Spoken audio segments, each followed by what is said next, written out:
Boa noite, pessoal. Aqui quem fala é o professor Krishna.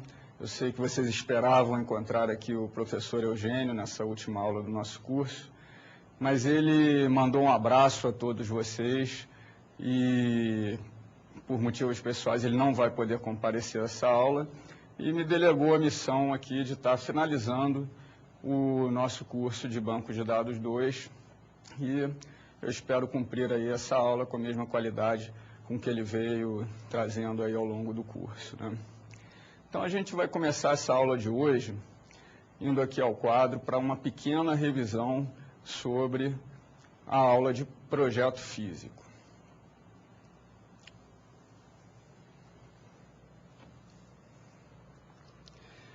Bom, na aula passada, vocês tiveram alguns conceitos bastante importantes de projeto físico, né, que são fundamentais para a formação de um banco de dados, né? Esses conceitos foram regras de normalização, né? A gente viu que as regras de normalização, elas são determinantes no desempenho de um banco de dados. Por quê? Porque o banco de dados trabalha de forma relacional, né? Toda a matemática relacional, ela só funciona bem se os conjuntos, que são as tabelas, né, são os conjuntos, eles estiverem normalizados. A gente viu o conceito de regras de negócio. Regras de negócio, vocês podem expressar elas através de disparadores ou de procedimentos armazenados, né? Então, nós temos aqui as regras de negócio e temos aqui os disparadores, que aqui está em inglês, trigger, né? E temos também os procedimentos armazenados, ou também normalmente chamado em inglês storage procedures. Normalmente a gente coloca bastante regras dentro destes triggers e storage procedures para evitar ter que subir essa regra para a camada de aplicativos. E assim a gente realmente consegue garantir a consistência do banco de dados, independente de qualquer programa aplicativo que esteja sendo feito sobre esse banco de dados. E também no nível de projeto físico, a gente viu que as políticas de segurança, né? Então, o banco de dados, normalmente eles oferecem, os SGBDs, normalmente eles oferecem políticas de segurança bastante refinadas, em termos de que tipos de usuários que podem acessar que tabelas, que podem executar que procedimentos armazenados. Normalmente eles te dão bastante recursos nesse sentido, né, para que você possa prover os seus aplicativos de tal forma que cada aplicativo só acesse a parte do banco que realmente lhe for pertinente.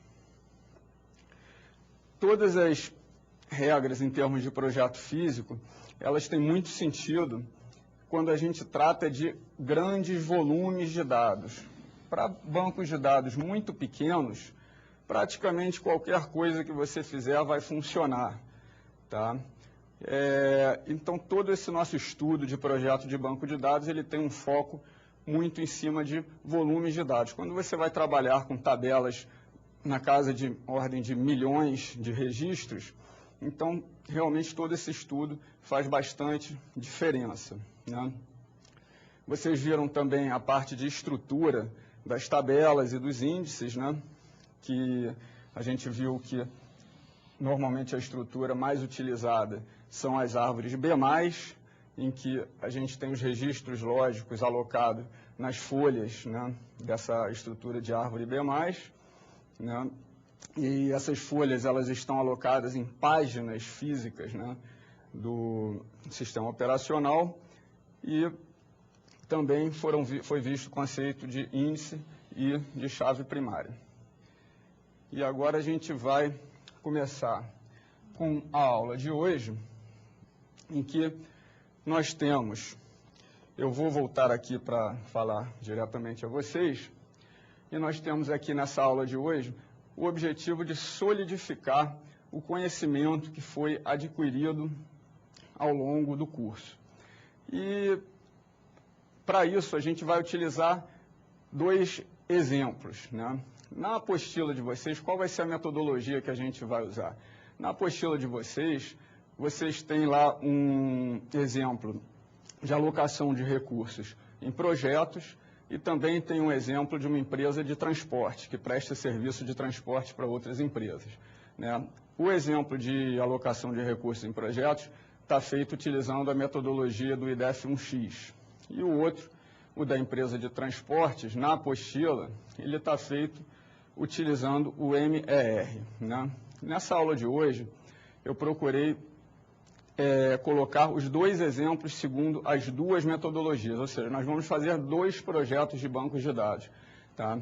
Primeiramente, a gente vai fazer o mais simples, que é o de alocação de projetos alocação de recursos em projetos. Primeiro, segundo o IDEF-1X e a seguir, segundo o MER. E em seguida, nós vamos fazer o exemplo da alocação da empresa de transportes. Primeiro, segundo o IDEF-1X e em seguida, segundo o MER. E nesse meio tempo, o professor Luca vai estar passando para vocês também algumas informações administrativas. Então, vamos voltar aqui ao quadro. Bom, o MER, ele é uma notação gráfica, né? O MER, ele é uma notação gráfica. A gente consegue fazer o projeto do banco de dados no MER. Só que ele não te define que passos seguir para conseguir chegar a esse projeto final. Ele não te define isso. Já o IDEF-1X, ele é um modelo um pouco mais recente, né? Então, ele, além da notação gráfica, ele também compreende um processo de desenvolvimento. Ele te apresenta um modelo de notação gráfica e ele também te diz como você tem que projetar o teu banco de dados. Ou seja, que passos você tem que seguir para conseguir chegar naquela notação gráfica final, que é a partir da qual você vai derivar para o teu modelo físico, né? Então, isso aqui é muito importante, essa é a grande diferença. Ele determina um processo de desenvolvimento que tem que ser seguido.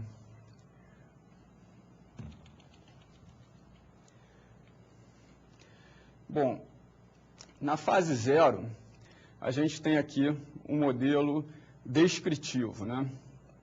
No início, a gente tem um modelo descritivo. Nesse primeiro exemplo, a gente tem o exemplo de empregados que são alocados em projetos, tá? Então, aqui está a descrição do nosso problema. Empregados são alocados em projetos de diferentes tipos. Projetos possuem diversas atividades e atividades possuem tempo inicial e um tempo de duração, né? Por aqui a gente já poderia, estou até sublinhando aqui, a gente já pode até adiantar e determinar fortes candidatos a serem entidades, né?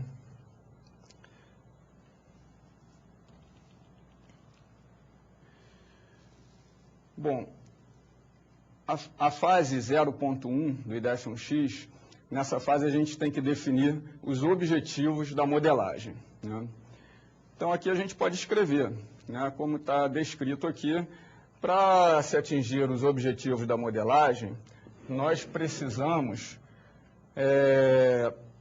definir quais são esses objetivos. Então a gente está dizendo aqui que é obter a estrutura de dados para um banco de dados que suporte a gerência de pessoal alocado em projetos, né?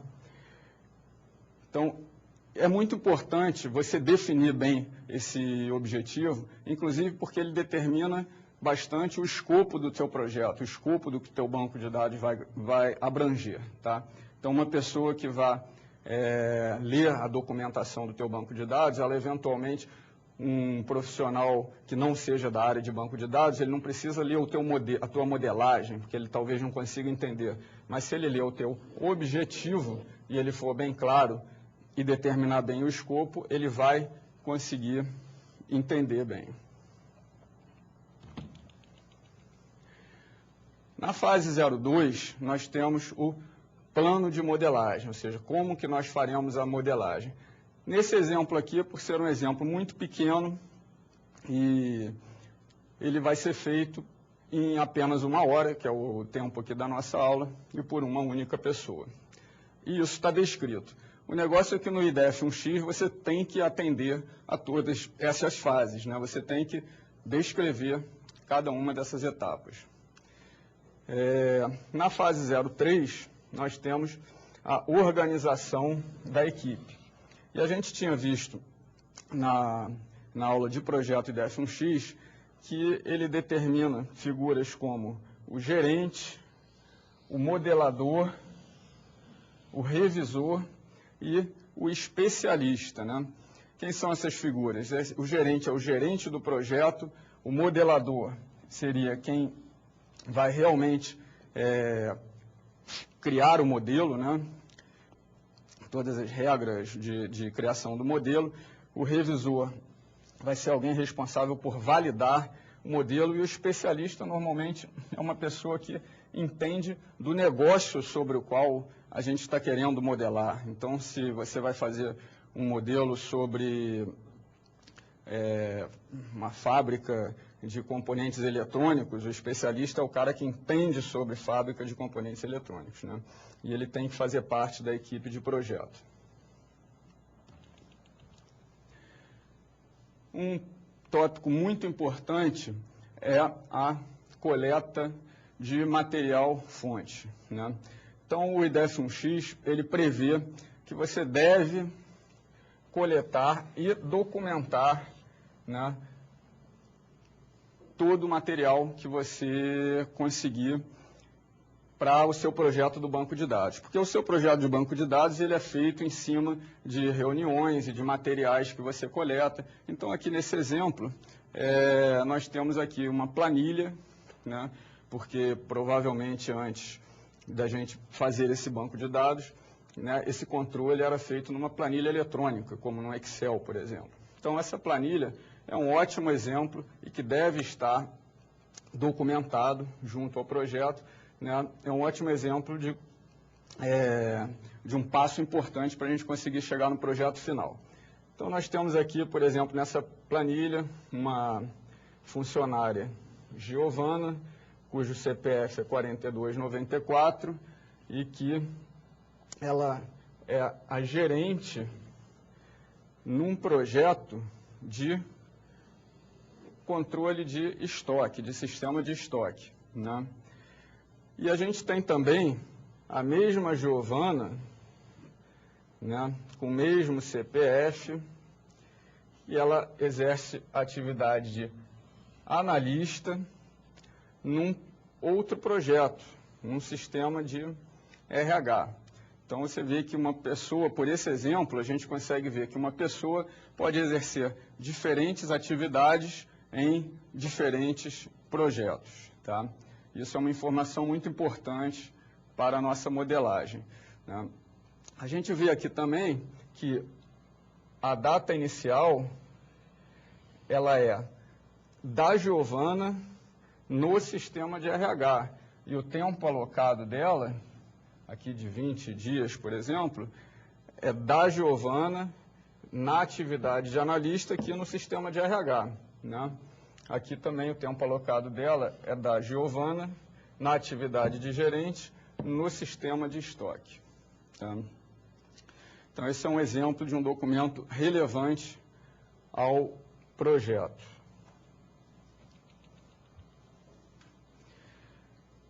Então, na fase 1, nós teremos a definição das entidades, né? Então, os sujeitos encontrados no modelo descritivo, que foram aqueles que eu já tinha previamente sublinhado, eles são pré-selecionados para serem entidades, né?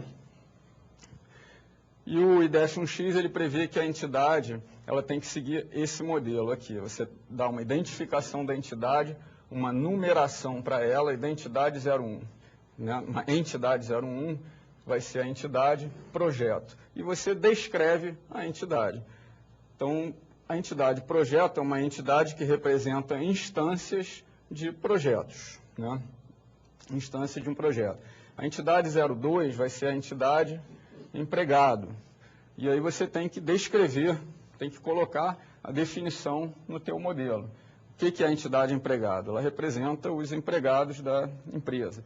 E a gente vai ter a entidade 03, que vai ser a entidade atividade, né? E você vai descrever também o que é atividade na sua documentação. E, finalmente, nós temos aqui, uma vez criadas as entidades, a gente vai ter a fase 2, em que a gente vai definir os relacionamentos entre essas entidades, né? Então, a primeira coisa que a gente faz é uma matriz, né? Tá aqui uma matriz de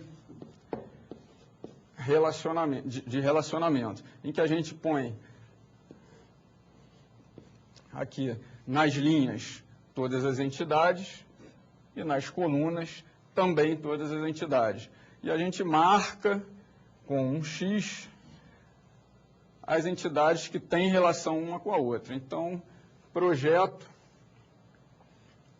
né, tem relação com empregado. Projeto possui empregados, atividades têm empregados, empregados estão alocados em projetos. Então, a gente marca essas relações na nossa matriz de relacionamentos. E, a partir daí, essa é a representação gráfica, né, na fase 2.2 do IDEF1X, a gente tem a definição dos relacionamentos de uma forma gráfica. A partir da nossa matriz de relacionamentos, a gente representa os relacionamentos, né? Então, aqui a gente tem relacionamentos não identificadores, né? Então, a gente está dizendo que projeto aloca empregado, empregado está alocado em projeto, empregado faz atividade, né? Empregado faz atividade, atividade tem empregado, né? E só que o que acontece? Esses relacionamentos aqui, eles são não identificadores. Por quê? Porque um projeto pode ter muitos empregados e um empregado pode estar alocado em muitos projetos, ou seja, é uma relação de N para N, em que a gente não consegue transformar dessa maneira como está para o projeto físico. Então, a gente tem que passar por um processo que é feito na fase 3, em que a gente tem a definição das chaves. Então, na fase 3, na fase 3.1, a gente vai ter o refinamento dos relacionamentos não específicos, tá? Então, esse relacionamento em que tinha não identificador entre projeto e empregado, ele é quebrado em... A gente cria uma entidade associativa projeto-empregado e a gente vai ter, então, um relacionamento identificador, em que projeto aloca projeto-empregado, né? O empregado está alocado, né, na entidade associativa projeto-empregado, né? É uma forma da gente conseguir, então, representar uma relação N para N, criando aqui uma relação de 1 para N e outra relação de 1 para N, né?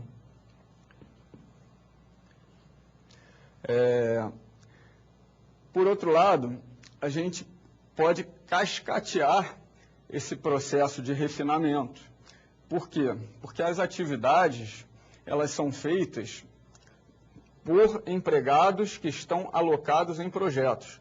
Então, assim, esse processo de refinamento dos relacionamentos não específicos, a gente vai cascatear, criando uma terceira entidade, uma segunda entidade associativa, que vai ser projeto, empregado, atividade. Então, a gente tem que a atividade é feita por quem?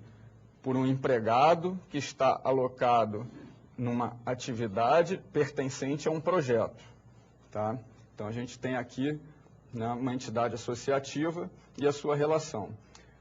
E a entidade projeto-empregado faz um projeto empregado-atividade. Então, a gente conseguiu, finalmente, refinar isso a um nível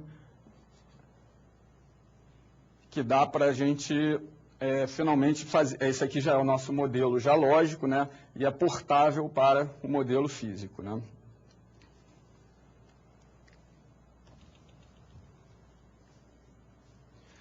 Bom, na fase 3.2, a gente teria a representação das visões funcionais, né? O que são as visões funcionais? São formas, são visões em que a gente pode simplificar, né, o nosso modelo. Então, se a gente tiver modelos muito grandes, com muitos atributos, ou com muitas entidades, a gente pode simplificar e criar visões mais simplificadas do modelo. Como esse nosso modelo já é muito simples, a gente não vai precisar criar visão nenhuma, né? Mas você descreve isso, não é necessário.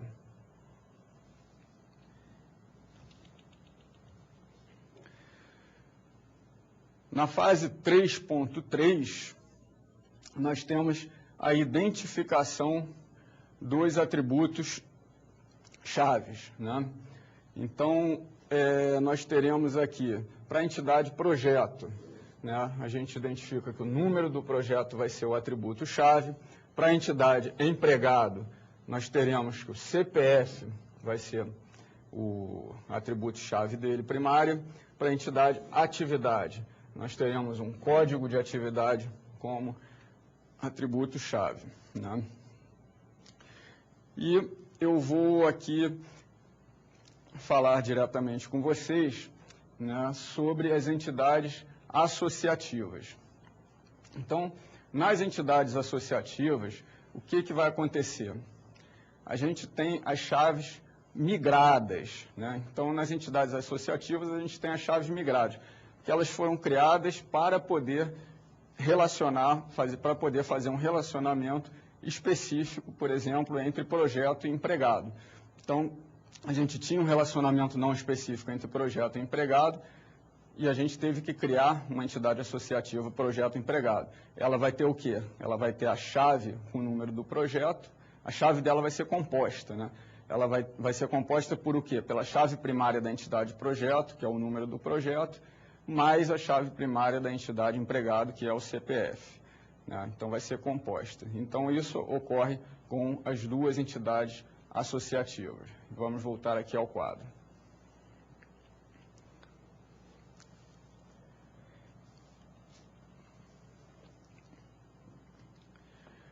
Bom, e aqui nós temos, então, a matriz de atributos, né? A matriz de atributos, ela é feita para que a gente possa identificar, né, as chaves dentro de cada entidade. E aqui a gente não está mais falando somente das chaves primárias, a gente está falando de chaves primárias, de chaves migradas ou chaves estrangeiras, né, e de chaves compostas que compõem a chave primária. Estamos falando de todas as chaves. Então, a gente tem que a entidade projeto, né, ela terá como chave principal dela o código do projeto, né? A gente faz o quê? A gente lista aqui em linhas as entidades e em colunas todos os atributos. E vai, para cada cruzamento entidade-atributo, a gente vai definindo se ele é chave ou não e que tipo de chave ele é, tá? Então, a gente tem agora aqui a entidade empregado, cuja chave é o CPF. A gente tem a entidade atividade, cuja chave principal dela é o código da atividade. E a gente tem, por exemplo, aqui então, na entidade associativa projeto empregado, a gente tem que é uma chave migrada, né? A chave primária dela é composta por uma chave migrada código do projeto e uma chave migrada CPF. Aqui está errado. Tá?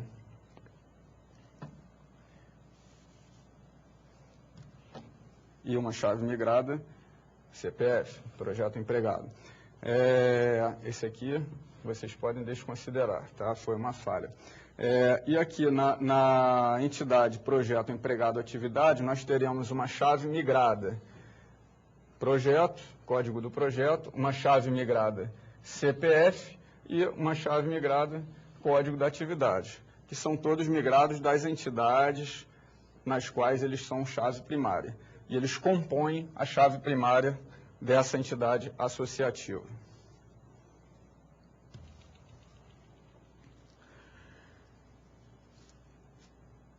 Bom, e aqui nós temos a visão funcional associada àquela matriz que a gente criou no slide anterior, né? Então, essa visão funcional associada à matriz que a gente criou no slide anterior, ela representa, né, a nossa entidade projeto, que a gente disse lá na fase 1, a gente disse que ela era a entidade número 1, né, e aqui tem a chave dela. Aqui temos a entidade empregado, que a gente disse lá que ela era a entidade número 2, e temos aqui a chave dela, CPF.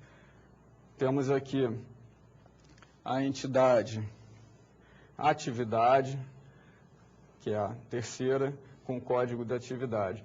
E temos aqui as nossas entidades associativas, projeto empregado, com a sua chave composta, né? E temos a entidade projeto empregado atividade, com a sua chave composta tripla.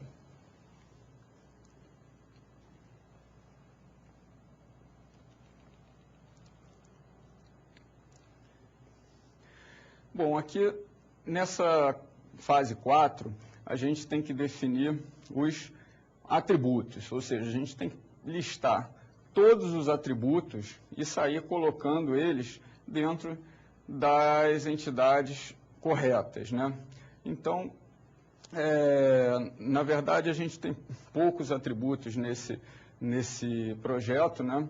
Nesse exemplo, mas a gente poderia colocar aqui na entidade projeto, a gente tem que ter o quê? Tem que ter o nome do projeto, né? Na entidade empregado, a gente também tem que ter o nome do empregado. Na entidade atividade, nós também teríamos que ter o nome da atividade, né? Então, são atributos que seriam pertinentes a cada uma dessas entidades, né? E na entidade projeto empregado atividade, a gente teria finalmente a data inicial de alocação do funcionário naquela atividade, naquele projeto, e o tempo de alocação, né? Então, esses dois atributos, a data inicial e o tempo de alocação, eles são pertinentes, eles não são pertinentes nem à atividade, nem ao projeto e nem ao empregado, eles são pertinentes ao conjunto, eles são atributos de relacionamento, são atributos deste relacionamento.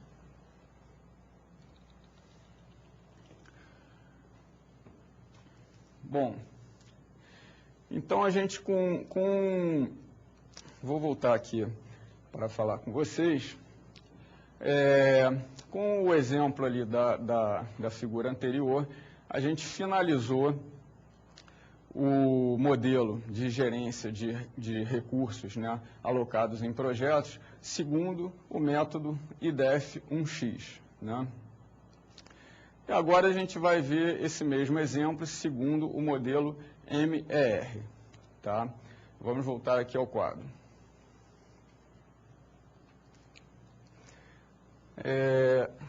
O MER, ele não prevê etapas, né? Ele não prevê uma metodologia. Então, a gente vai ter simplesmente que partir de quê? Da descrição em que a gente tem o nosso projeto e todos os campos, né? Todos os atributos, né, desse projeto, e vamos começar a criar as entidades, né? As entidades, a gente tem aquela metodologia que o professor Eugênio já passou para vocês, de que a gente tenta identificar, para identificar as entidades, a gente tenta identificar os sujeitos, né? Então, como vocês já fizeram isso, a gente já fez isso no IDEF-1X, a mesma forma que a gente usa para o IDEF-1X, que é identificar os sujeitos, a gente pode usar também para o MER. Então, a gente já identificou os sujeitos lá e eu já vou aproveitar os sujeitos que a gente identificou para criar as entidades aqui. Então, a gente tem aqui uma entidade projeto, né, com a sua chave primária, número do projeto.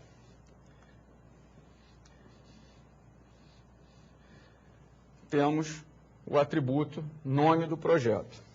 A gente tem uma entidade atividade, com a chave primária que já está aqui sublinhada, código da atividade, né? E um atributo nome da atividade. E nós temos uma entidade empregado, com a sua chave primária CPF, que já está sublinhada, e o nome do empregado. Então, essas são entidades que a gente, de cara, a partir do modelo descritivo, a gente consegue inferir que elas existem, né?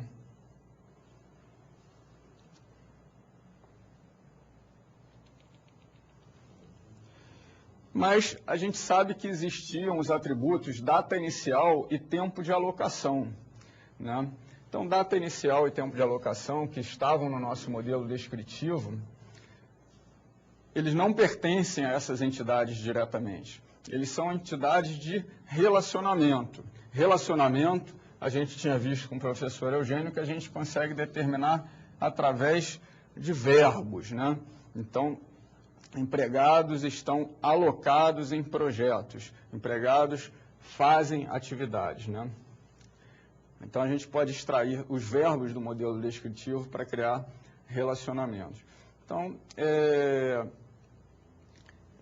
esses atributos, data inicial e tempo de alocação, eles são atributos do relacionamento ternário, tá? Porque o MER, ele te provê isso, ele permite relações ternárias. Então, relacionamento ternário, projeto, empregado, atividade, né?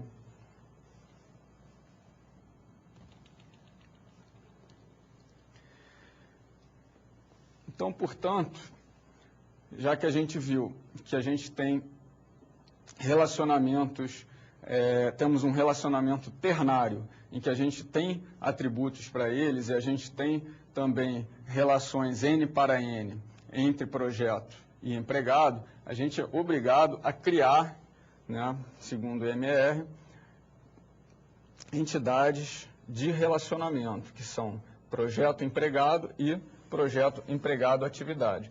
São entidades de relacionamento para conseguir suprir relações N para N, né? Para conseguir suprir relações N para N, ou seja, a gente vai ter uma relação de 1 para N e outra relação de 1 para N, né? Com essas entidades. Então, a gente vai ter uma relação de 1 para N entre projeto e projeto empregado e outra relação de 1 para N entre empregado e projeto empregado, né? E nessas entidades novas que a gente criou, a chave primária dela vai ser composta, né? Assim como vocês viram no IDF1X. Não varia porque o objetivo é o mesmo, né? Então, você vai acabar chegando no mesmo resultado final em termos de projeto físico, tá? Apenas a metodologia que é diferente. Então, na entidade projeto empregado atividade, nós teremos uma chave primária composta por código do projeto, CPF e código da atividade, e teremos os atributos data inicial e tempo de alocação, que são atributos de relacionamento.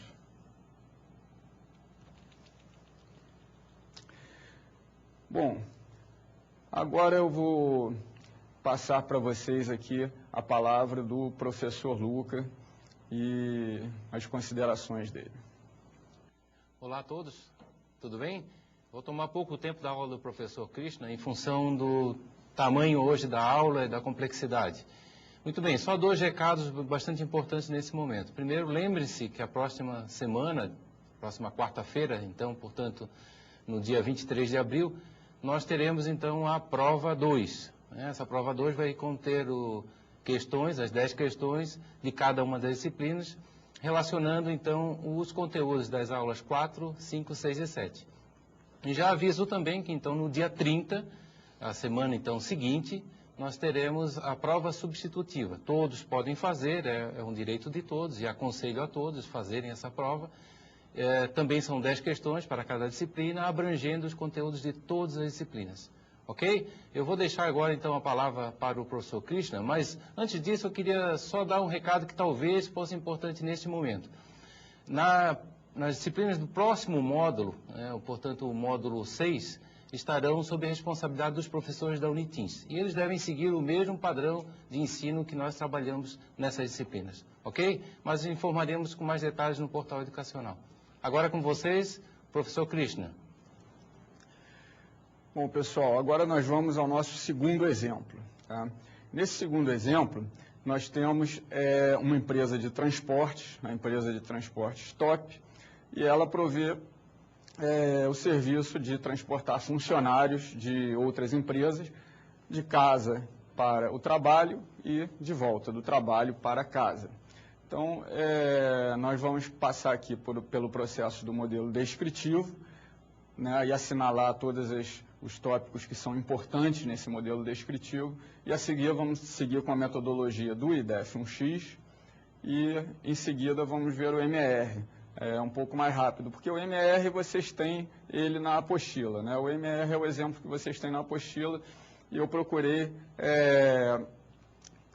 colocar esse exemplo no IDEF-1X sobre em algumas fases dele, tá? Eu não coloquei em todas as fases, porque esse exemplo, como ele já é maior, ficava difícil de colocar isso no PowerPoint por restrições assim de tamanho de letras, de tamanho do PowerPoint.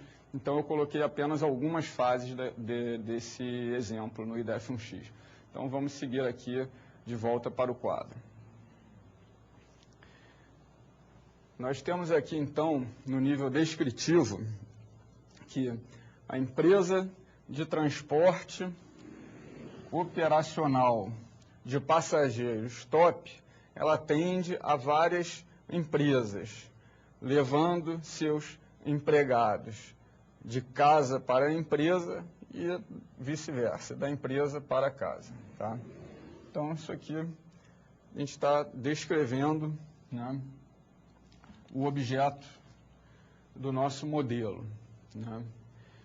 No processo de levantamento de requisitos, você, que é o analista, identificou a necessidade de armazenar informações sobre os ônibus, como marca, modelo, placa, ano, data da última manutenção preventiva, etc. Então, vocês estão vendo aqui uma série de informações, né, que são necessárias de serem armazenadas.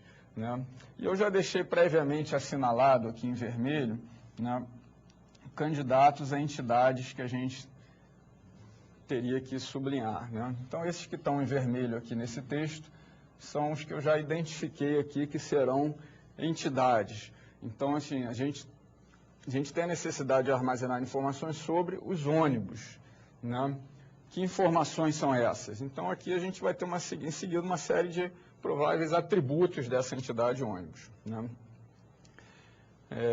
Quilômetros rodados, etc. Até a última manutenção preventiva. Próxima data de revisão. Cada tipo permite um número máximo de passageiros sentados e um número máximo de passageiros em pé. Então, a gente tem aqui que tipo é um sujeito, né? E ele possivelmente é candidato a ser uma entidade porque ele é determinante e ele tem atributos, né, descritos aqui claramente, como o número máximo de passageiros, né? Atributos aqui descritos claramente. De passageiros sentados e de passageiros em pé. Né?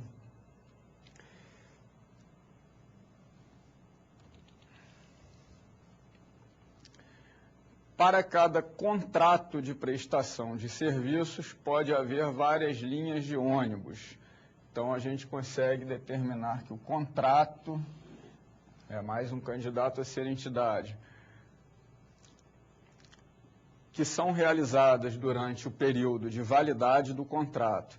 Estas linhas de ônibus, elas possuem, olha aqui, a gente está que candidata à entidade, né? Nós temos que as linhas possuem código, elas possuem nome, elas possuem quilômetros percorridos, né?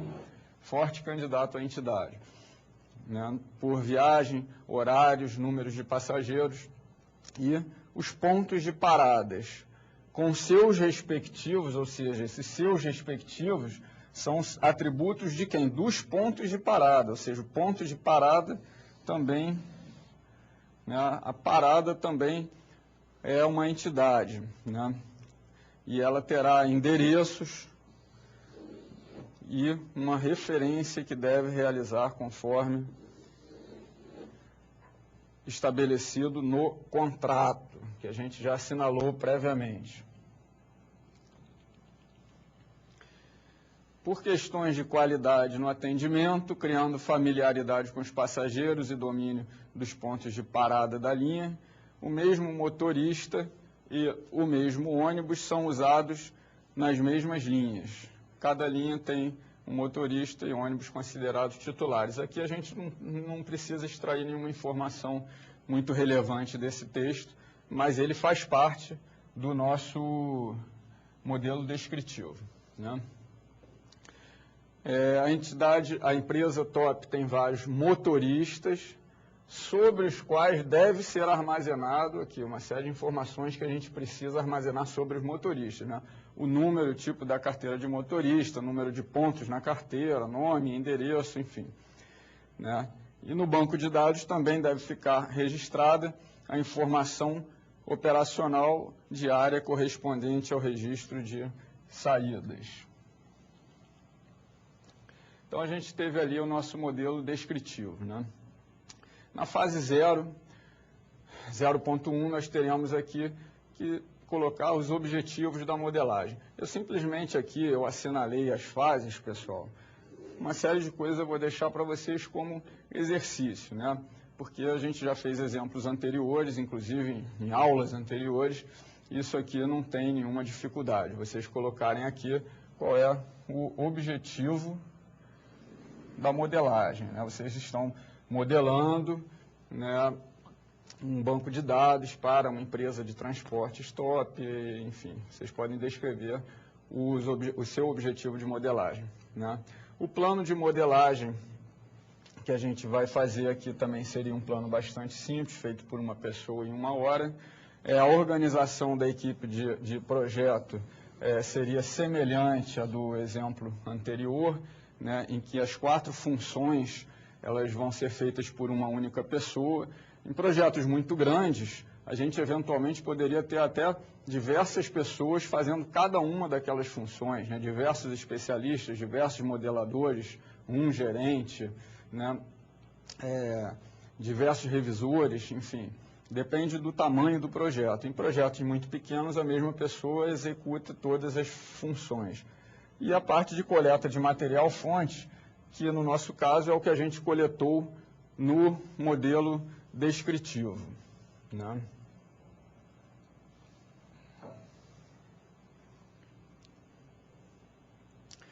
Bom, então nós teremos aqui as entidades 01, que vai ser a entidade contrato, né, conforme assinalado lá, e cuja definição é representar as instâncias de contrato com empresas clientes, né?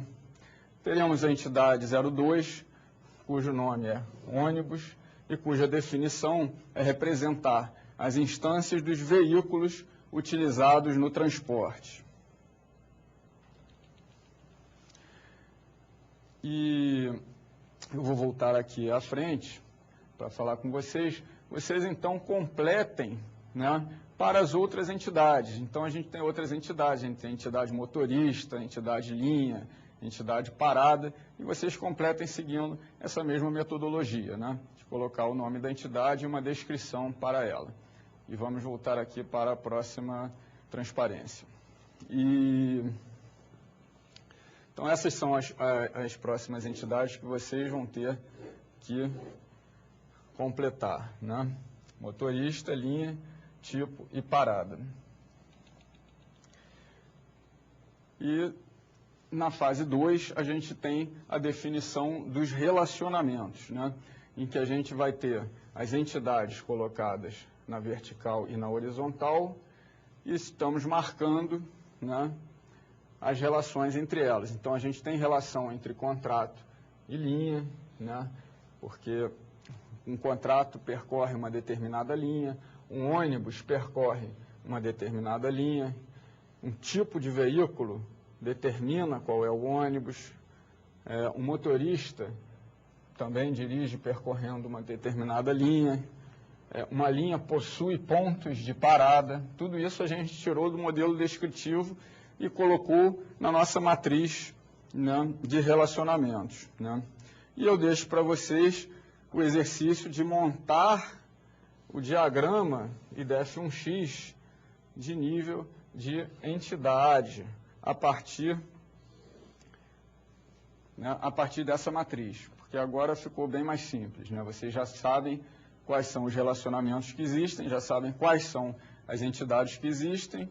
Nesse caso, a gente só tem relacionamentos específicos, então é tranquilo de montar o diagrama. Na fase 3.1, a gente tem o refinamento dos relacionamentos não específicos, que nesse caso a gente não vai precisar. Na fase 3.2, a gente teria a representação das visões funcionais também, que nesse exemplo ainda não tem a complexidade suficiente para que a gente precise criar visões funcionais. E na fase 3.3, a gente tem identificação dos atributos chaves, né? Então, na identificação dos atributos chaves,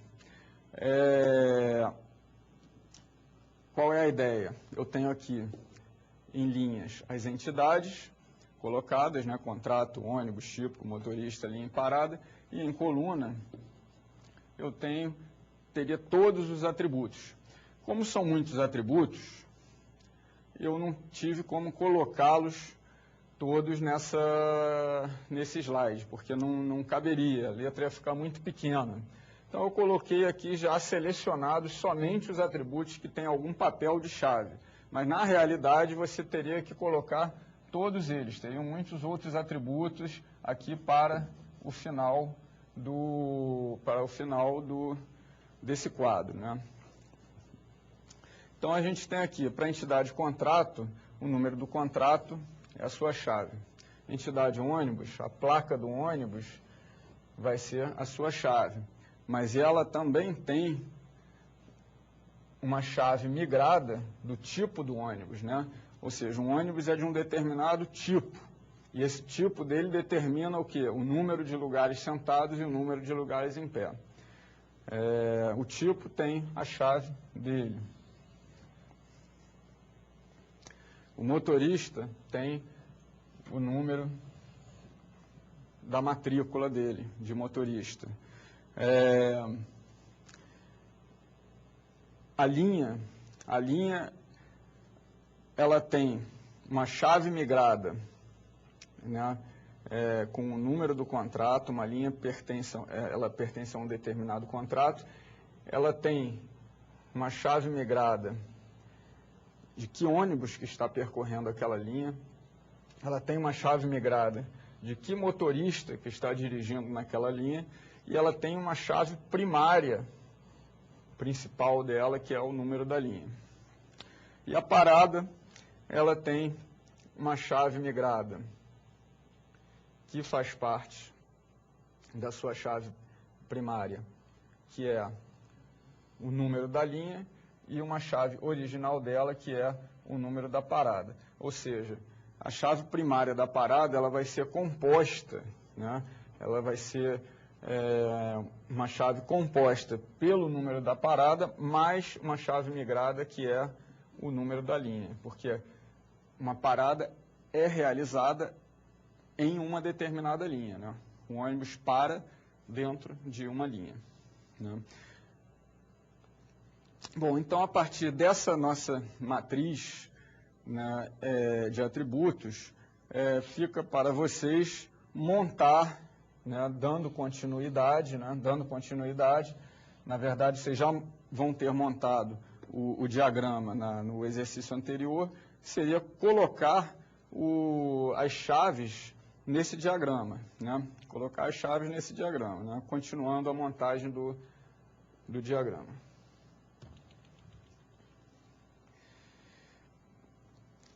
Aqui eu tenho todos os outros atributos, todos aqueles atributos que eu já listei ali, que são chaves, e muitos outros, tá? Então, eu tenho aqui, por exemplo, o nome da empresa, o endereço da empresa, data de início e data de fim do contrato, o nome da linha, a distância, número de paradas, de pontos de paradas, endereço da parada, enfim, a placa do ônibus, o ano, data da última revisão, data da próxima revisão. Eu tenho uma série de atributos aqui que eu extraí do modelo descritivo, tá? Então, a gente tem uma série de atributos ali que a gente extraiu do modelo descritivo. O que eu fiz ali? Seguindo a metodologia que foi apresentada a vocês pelo professor Eugênio, eu listei ali todos os atributos e vocês terão o trabalho de alocar esses atributos nas entidades pertinentes, nas entidades corretas, né? Isso tem que ser feito naquele diagrama que vocês já estão, né, com o exercício para fazer ele. O diagrama que a gente começou, já começou o diagrama a partir dos relacionamentos. Vocês agora já devem ter colocado as chaves nesse diagrama e, em seguida, vocês vão simplesmente completar esse diagrama com os atributos pertinentes a cada entidade. E eu vou voltar aqui ao quadro.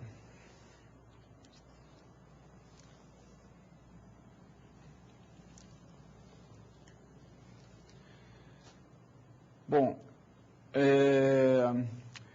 terminado esse exemplo no IDF1X, né, vocês fechando aquele diagrama, vocês vão ter terminado o exemplo no IDF1X. A gente vai ver ele como ele foi feito no MER, né? No MER, nós teremos aqui diversas entidades, né? Então, a gente tem aqui uma entidade contrato, uma entidade linha e uma entidade parada, né? Como que a gente extraiu essas entidades? Exatamente da mesma maneira que no IDF1X, né? Sublinhando os sujeitos e listando os que são candidatos à entidade, né? E no MR, você realmente, como ele não tem essa metodologia tão extensa, né? Normalmente o que se faz é já tentar, né? Você vai até de uma forma um tanto quanto empírica, assim, mas você já vai tentando colocar os atributos que você julga que pertencem a uma determinada entidade. E como que você vai acertar isso no final? No final, se você colocar um atributo errado numa entidade, você vai ver que ele não vai funcionar ali dentro quando você for normalizar, né? Então, a gente tem aqui uma entidade contrato, em que a gente tem como chave o número do contrato, e a gente tem uma série de atributos, que são empresa, endereço da empresa, data de início do contrato e data de fim do contrato, porque um contrato é feito entre a empresa de transporte top e uma empresa cliente. Temos uma entidade linha. Bom, na realidade eu estou resolvendo para vocês o exercício anterior que eu dei, né? Porque eu estou passando para vocês todos os atributos de cada entidade, mas tudo bem. Temos uma entidade linha em que eu tenho o número da linha como chave e todos os atributos, né, dessa linha, né? E a gente tem aqui, vocês têm que ver também que essa entidade linha, ela tem chaves estrangeiras das outras entidades, né? A gente tem aqui, ó, o número do contrato, ela é o quê? É uma chave estrangeira, é uma foreign key, uma FK vinda da tabela contrato. A placa do ônibus é uma chave estrangeira vinda da tabela ônibus. O número da matrícula do motorista é uma chave estrangeira vinda da tabela de motorista, né? como a gente já tinha visto lá naquela matriz de atributos de chaves, né? Temos uma entidade parada, em que é composta pelo número da linha mais o número da parada, é o que compõe a chave primária dela, e um atributo endereço. Temos uma entidade ônibus, né, cuja chave primária é a placa, e aqui estão os atributos dela, ano, data da revisão. Temos uma entidade, importante, temos aqui uma FK, qual é o tipo do ônibus, né, que é uma foreign key, uma chave estrangeira da entidade tipo, que determina qual é a marca, modelo, lugares em pé e lugares sentados, né. Se a gente tivesse que esses dados, né, esses atributos, marca, modelo, lugares em pé, lugares sentados, se a gente tivesse isso aqui, né, dentro da entidade ônibus, a gente estaria na segunda forma normal, mas não na terceira, né, porque a gente teria uma dependência transitiva, em que esses atributos estariam dependendo transitivamente da chave primária, estariam dependendo através do código do tipo, tá? Então, a gente colocou aqui já na terceira forma normal. Temos também aqui uma entidade motorista com o número da matrícula do motorista. E, finalmente, temos aqui o nosso modelo, né, desenhado, em que motorista é responsável por linha, um contrato percorre linha, ônibus percorre linha, parada é feita numa linha e um ônibus, um tipo, determina quem é um ônibus, né? Está aqui o nosso modelo. O I-1X não pode variar muito disso, né? O modelo de vocês no I-1X, ele não pode variar daquilo ali. Então, na realidade, vocês vão ver que no I-1X vocês têm uma representação um pouco diferente, uma notação um pouco diferente na representação, mas, enfim, ele é apenas um passo para você chegar ao seu projeto físico. Então, assim, no final das contas, o resultado tem que ser o mesmo, né? O resultado tem que ser o mesmo. Então, a tua representação gráfica, num tem bolinha, no outro tem tracinho, mas vai ser muito parecido, né? E, então, eu gostaria de colocar aqui algumas considerações finais, assim, para vocês, em que a gente tem a normalização como um fator muito importante no nosso projeto de banco de dados, né? A normalização é um fator muito importante, a metodologia que vocês usam também é muito importante, né? Tanto o MR como o I-1X, vocês vão chegar e vão escolher qual que vocês querem usar, mas ambos vão ser capazes de levar vocês a ótimos resultados, mas vocês realmente têm que seguir uma metodologia, né? É muito importante. E a parte de projeto físico também é fundamental, tá? A parte de projeto físico é fundamental. Eu agradeço aí a vocês a participação nesse curso e me despeço de vocês desejando aí que continuem os estudos e evoluam muito. Um abraço.